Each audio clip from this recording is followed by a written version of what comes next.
नमस्कार, दैनिक shift time में आप सभी का बहुत बहुत स्वागत है। कुछ देर पहले हमने एक अपडेट दिया था कि 5 जो स्टेट्स हैं वहाँ पर असेंबली इलेक्शंस के चीफ इलेक्शन कमिश्नर जो उसकी घोषणा करने वाले हैं। फिलहाल उसकी घोषणा हो चुकी, बताना चाहेंगे 5 वो स्टेट्स कौन सी हैं। छत्तीसगढ़ है, मध्य प्रदेश है, मिज़ोरम है, राजस्थान और तेलंगाना है। और जम्मू कश्मीर के लिए क्या कहा, जम्मू कश्मीर के इलेक्शन के लिए जो कि चीफ इलेक्शन कमिश्नर, वो भी आपके समक्ष हम ज़रूर रखेंगे। बताना चाहेंगे आपको कि जो इलेक्शन की तिथियाँ हैं की घोषणा करते हुए जो कि इलेक्शन कमिश्नर राजीव कुमार उन्होंने साफ तौर पर कहा है कि किस किस तिथि को जो कि इलेक्शंस होंगे इन 5 राज्यों में। बताना चाहेंगे आपको कि छत्तीसगढ़ की जो अगर बात करें तो 7 नवंबर और 17 नवंबर को यहाँ पर पोल होंगे यानी इलेक्शंस होंगे।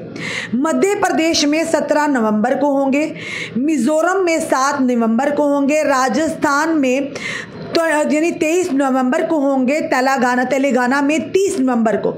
और रिजल्ट की जो घोषणा होगी वो की यानी कि 3 दिसंबर को होगी। ये जो इस समय जो हम आप तक खबर ला रहे हैं। और साथ ही साथ जम्मू कश्मीर के बारे में ये कहा chief election commissioner Rajiv Kumar ने, उन्होंने कहा जम्मू कश्मीर में चुनाव का जो भी सही समय होगा ये सुरक्षा को ध्यान में रखते हुए आपको सूचित किया जाएगा। यानी अभी कोई भी लगता है कि इनके दिमाग में कोई भी ऐसी चीज़ नहीं है जिसके चलते जो इनके बयान से लग रहा है कि जम्मू कश्मीर में जल्द इलेक्शन करवाने की इनकी कोई भी संभावना या मंशा हो सकती है।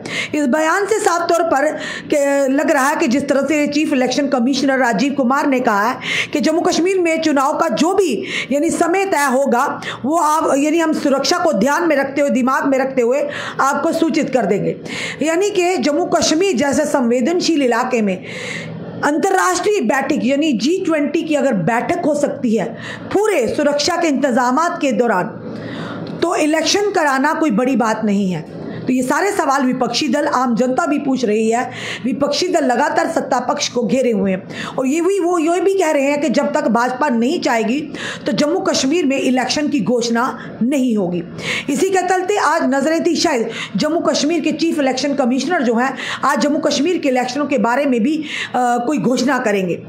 पर कहीं ना कहीं ये आज भी यानी कि निराशा हाथ लगी है विपक्षी दलों को या आम जनता को। साफ तौर पर राजीव कुमार जो चीफ इलेक्शन कमिश्नर जिन्होंने 12 बजे प्रेस वार्ता करनी थी और करी भी, और उन्होंने इलेक्शन की जो 5 राज्यों के असेंबली पोल से स्टेट्स के उन्होंने वो उसकी घोषणा भी की तिथियों की। और साथ ही साथ उन्होंने ये भी कहा कि जम्मू कश्मीर में चुनाव का जो भी सही समय होगा, यानी उन्हें लगता है कि अभी सही समय नहीं है, हम सुरक्षा को ध्यान में रखते हुए आपको सूचित कर देंगे।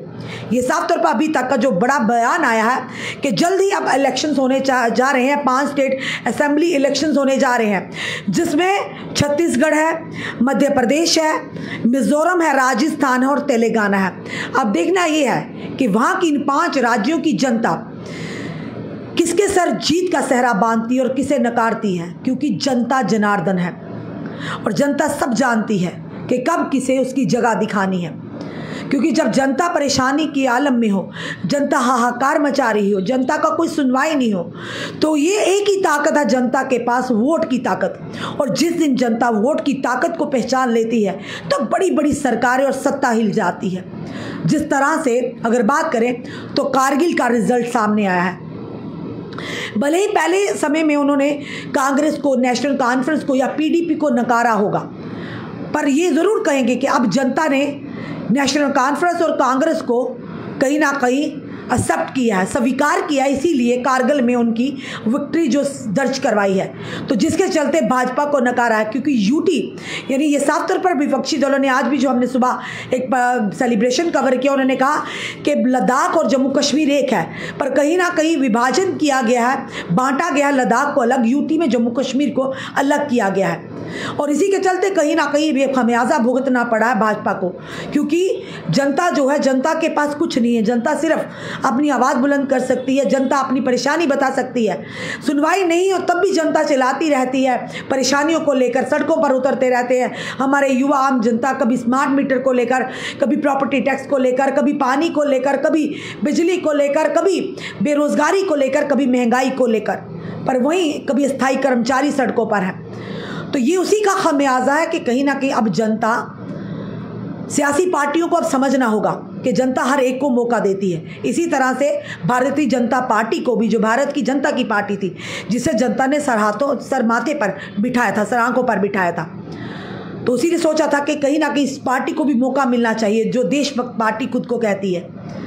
तो उसी के चलते जनता ने जब इन्हें सर आंखों पर बिठाया, तो जम्मू कश्मीर के हालात से आप सब वाकिफ़ हैं, हमें कहने की कोई ज़रूरत नहीं है। हमारा काम है आप लोगों की आवाज़ प्रशासन और यहाँ की जो सरकार है, इस समय जो रूलिंग पार्टी है, उसके सामने तक लाना। कई लोग हम पर भी कटाक्ष करते होंगे कि फ़लाँ पार्टी से या फ़लाँ पार्टी, जो सत्य होगा हम वही दिखाएंगे। जो पार्टी अच्छा करती है उसकी भी हम, अगर भाजपा कोई अच्छा कार्य करेगी या नरेंद्र मोदी को अच्छी स्कीम लेकर आते हैं, वो भी हम आपके समक्ष रखते हैं। पर सिर्फ देश के प्रधानमंत्री ही हर घर तो नहीं जा सकते। जो पूरा उनका आगे अमला है, यानी जो उनकी पार्टी के नेता हैं या मंत्री हैं, जो भी हैं, वो किस तरह से काम कर रहे हैं। क्योंकि एक समय था मोदी लहर चली थी और मोदी देश के प्रधानमंत्री, जिन्हें यशस्वी प्रधानमंत्री कहते हैं, और उन्होंने काम भी वो कर बताए, उन्होंने देश को आगे ले जाने की कोशिश की। फिर अगर इस तरह से कार्य किए हैं, तो आज फिर से भाजपा को मुंह की क्यों खानी पड़ रही है? बड़े सारे सवाल हैं। देश के प्रधानमंत्री जी को इसके बारे में सोचना होगा, देश के गृह मंत्री अमित शाह जी को इसके बारे में सोचना होगा। अन्यथा आने वाले समय में जम्मू कश्मीर में जब भी इलेक्शन होंगे, ये ना हो कि करगिल की तरह जम्मू कश्मीर की जनता भी भाजपा को इसी तरह से करारा जवाब दे। फिलहाल ये बड़ी खबर जो आ रही है, बताना चाहेंगे, chief election commissioner Rajiv Kumar ने जो 5 स्टेट असेंबली इलेक्शंस की डेटें, जो तिथियां, उनकी घोषणा कर दी गई है, जिसमें बताना चाहेंगे छत्तीसगढ़, मध्य प्रदेश, मिजोरम, राजस्थान और तेलंगाना। चलिए, समय बड़ा बलवान है, अब जनता पर निर्भर है कि आने वाले समय में जनता किसे अपना प्रतिनिधि चुनती है, जनता किसके सर पर जीत का चेहरा आती है। अब सियासी पार्टियों ने कमर कस ली है। आपका क्या कहना? आप इस वीडियो में अपने कमेंट, अपने सुझाव हमें ज़रूर दीजिए। इस वीडियो को जितना हो सके शेयर कीजिए। जुड़े रहिए ऐसे हमारे साथ अगले अपडेट के लिए। जय हिंद, जय भारत।